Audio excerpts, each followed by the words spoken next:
In memory of her deceased boyfriend, a woman and her best friend decided to free climb a 609-meter signal tower. Suddenly, the old, rickety ladder began to shake violently. Terrified, the woman thought it was the end, but when she looked up, she realized it was just her best friend playing a prank on her. Relieved, the woman warned her friend not to joke around like that again. Little did they know, an accident was about to happen. When the best friend reached the top of the signal tower, she excitedly told the woman that the view from up there was absolutely breathtaking. Encouraged, the woman quickened her pace, completely unaware that the bolts on the ladder were loosening and falling off as she gripped her friend's hand to pull herself up. Soon, the woman also reached the top and stood beside her friend. Thinking she had finally fulfilled her late boyfriend's last wish, she scattered his ashes into the air. Afterward, the two prepared to climb back down. However, as the woman carefully stepped onto the ladder again, it suddenly broke, causing her to lose her balance and plummet downward. Fortunately, her best friend reacted quickly, grabbing onto the iron tower and wrapping the safety rope around it, saving the woman from disaster. To help her friend climb back up,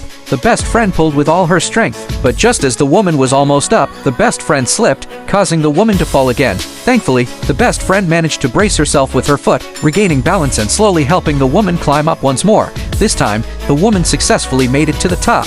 Reflecting on the thrilling and dangerous experience, the two couldn't help but share a laugh. However, their relief was short-lived as they realized the ladder below had completely broken and their phones had no signal. They had to find a way to survive and get down from the hundreds of meters high tower. Looking down, the best friend noticed a signal dish below and thought that perhaps the signal was too weak at their height. She suggested placing their phone near the dish and sending a distress message. Hoping it might go through, the two immediately took action, but unfortunately, when they retrieved the phone, the message still hadn't been sent. Just then, they spotted a man with an RV at the base of the tower. To get his attention, they wrapped their phone in a shoe and threw it down. However, the man merely glanced at it and walked away with his dog. The woman wanted to use a flare to signal for help, but her best friend stopped her, explaining that it was daytime and if the man didn't notice, they would lose their only chance to call for help. So, they waited until nightfall. When the flare lit up the sky, the man finally noticed them, but just as they thought they were saved, the man found their car parked below and drove away without a second thought.